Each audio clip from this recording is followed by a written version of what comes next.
Welcome everyone to the Ask an Architect show. Here with me today, David Kaplan. David, thanks for coming on the show. My pleasure. Appreciate having you.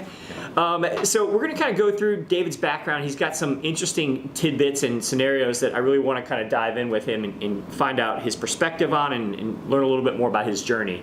So David, real quick, before we get your whole past, can you kind of give us a 15, 20-second overview, who you are and what you're doing right now? Well, my name's Dave Kaplan, obviously. I'm an architect at Shalom Baranes Associates here in DC. Okay. Working on a lot of residential projects, some office stuff. And you've been at Shalom Baranes for a little over 3.5 years. 3.5 years. Yeah. Okay. So you've been in the industry for a while. You've worked at actually not too many firms. You've only worked at a few firms, but within those few firms, you've moved around a ton. A ton, yeah. So I really want to know why that happened, how that happened. Sure. Were you okay with it? Were you not okay with it? What was going on there? So you've co-located or relocated 4 times. 4 times. Permanently. Yes. For your work. Yep. All within just a couple firms. Yes. So most of that in RTKL, actually. RTKL. Yeah. Okay, so big firm, lots of locations. Yeah. So take me back to the beginning when you started at RTKL and you came upon your first relocation. What was happening? What caused that? Why'd you make that move? Well, I actually started out by interning in the Miami office. Okay. While I was still in school. It was right between my and you were University of Florida. University of Florida, that's okay. correct. So obviously that made sense to intern down, near home. Sure. Where my parents were living.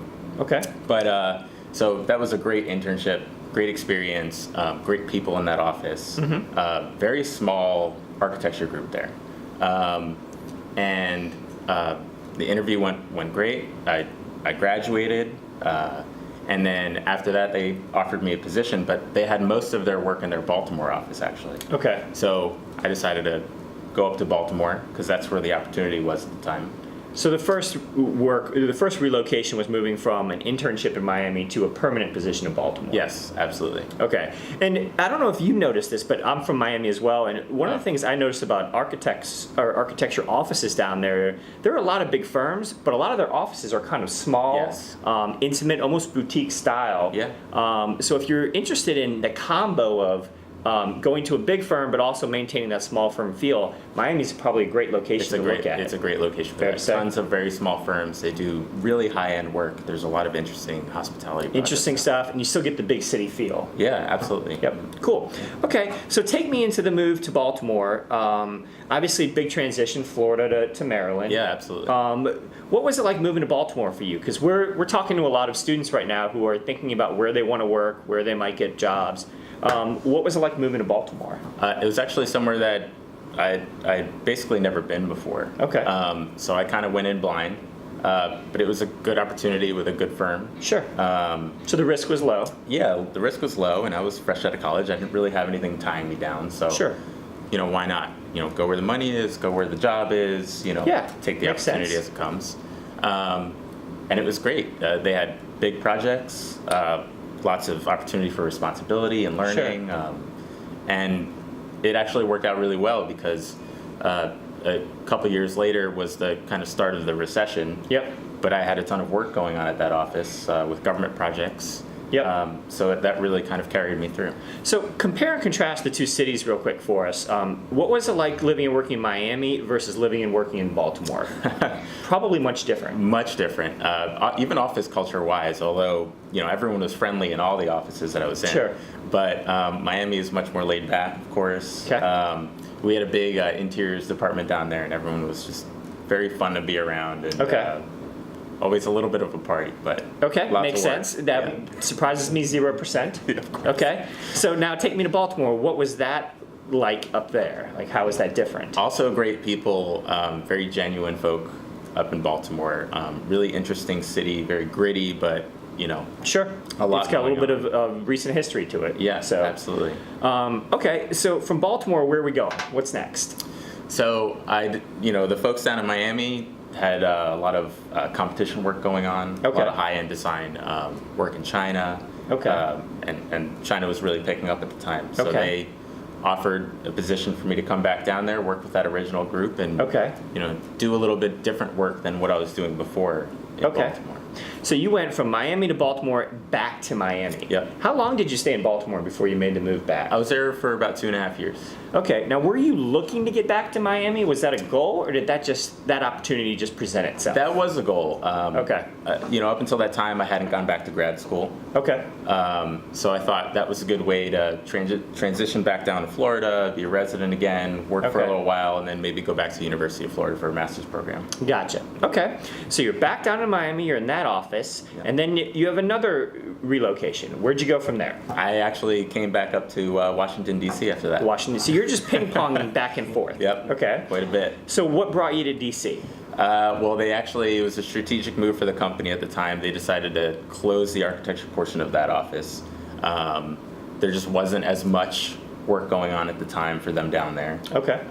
And they wanted to consolidate their workplace sector. So they offered me the position in DC, and So it was a wasn't ready. consolidation in Miami that made you have to kind of go find another spot. Exactly. Yeah. DC. And I wasn't quite ready to go back to grad school yet. Work was still going well. The recession was still kind of rolling. So Yep. I figured keep the opportunity that I had, Sure. keep it going, and yeah. Makes sense. So this is all within RTKL, correct? Yeah. So I think that's important to highlight for our audience because I think people like moving around, people like experimenting, especially early in their careers. And I think what you've highlighted here is that you could still stay at one firm and still move around a lot and have those different experiences. Absolutely. That is the benefit of being at a larger firm. It's a little bit more corporate.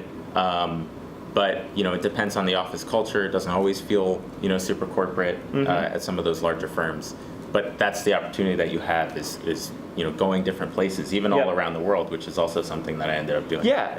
So essentially, on your resume, also, it doesn't look like you're job hopping. I mean, you're essentially committed to one firm. You're continuing to work there. You're just seeing different experiences. Absolutely, and working with different studios and different people. You really get a lot of exposure to different work styles and just different ways of doing things, different perspectives. Which is important early on to get that variety of experience. Absolutely. So you just hinted at it. You also have some international experience, which is kind of unique. Where'd you go? Why'd you go there? And what was it like once you got there? Well, things ended up being slow. Again, the recession was still carrying on, even in DC. And we had a lot of work going on in China. Okay. There's a new headquarters for Lenovo in outer Beijing. And we had recently acquired an office there. And we're really kind of pushing that at the time. So opportunity came up again. I said yes. I went over to Beijing. There's a lot of yeses. A lot of yeses. Yep. A lot of yeses. And I think that's kind of my main theme is that, any opportunity that came up, I said yes and just went for it. Because at the time, I wasn't as tied down. So Yeah, no, makes sense. yeah. Okay, so Beijing, we get out to Beijing. Yeah.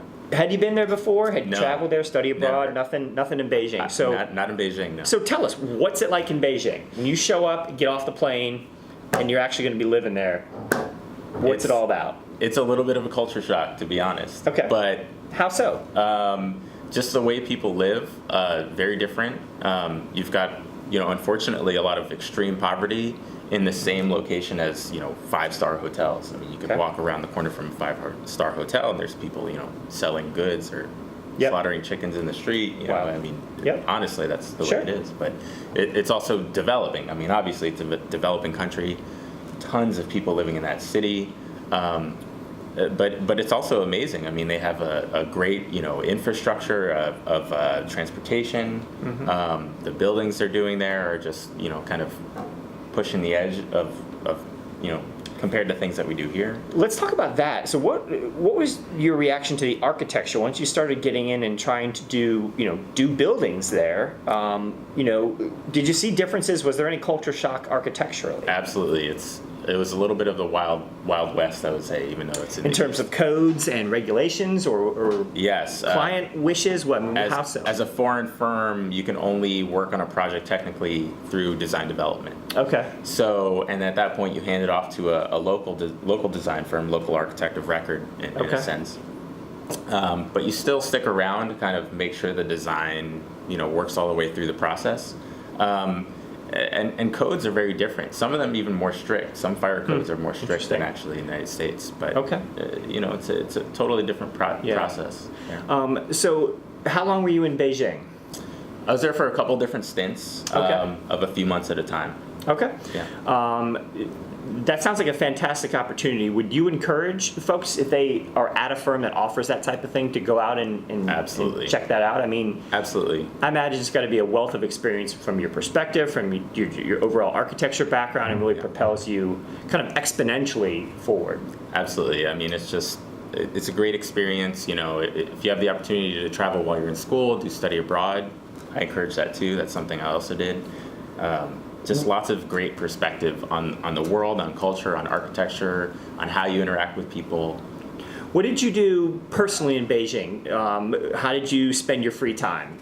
What's there to do in Beijing? Well, most of the time we were working. Okay. To be honest, but Sure. But we had some time to get out and just see a lot of the. So what does a young sites. American do in Beijing? Out of architecture school, what are you doing? You go and see the latest Zaha Hadid building. Okay. You go see the Great Wall, Tiananmen Square. So you're checking off all the boxes. All the boxes, and then also just try to get out in the streets, meet local people, eat the food. I think that's always the most important thing of traveling in any city is eating the food. Yep. Because that's cool. where I think most of the culture is. Yeah, makes sense. Okay, let's take a step back a little bit. One of the things you had pointed out to me before this interview is you had really dived into a pretty significant project early on in your career. Yep. And you got to experience all the parts of it and really take on a lot of responsibility very early on. And I think a lot of our audience probably looks for that or ideally would like to have that early on in their career. Tell us that story about the building that you were working on, what the experience was like, and how much responsibility you were given early on and what that did for you. Absolutely, and that was one of the main drivers for me saying yes to that move to Baltimore at the beginning. Okay, that's where their work related was. To that. Yeah, okay. absolutely. It was a large-scale government project for the U.S. Army Corps of Engineer. Okay. They were our client. It was a fast-track project, meaning that we were technically hired by the contractor as well as the client. And as we were designing, things were starting to get built. It was a 1 million square foot project, so they're So when you said fast track, that's what you mean. It's almost like design and then build at the same time. Exactly. Design build. Yep. Okay. And there was essentially 5 buildings, 1 million square feet. So it's a lot. It's a lot. It's a lot of building to cover, and it's a lot of building to cover in a short amount of time to get it constructed. Yeah. So what were your responsibilities individually? I mean, what were some of the big things that were handed to you probably before you thought you were ready for them? Yeah, well, I actually already had experience working in Revit in school, which was really, I'm very fortunate that I had that experience in school before I came into the job. Okay.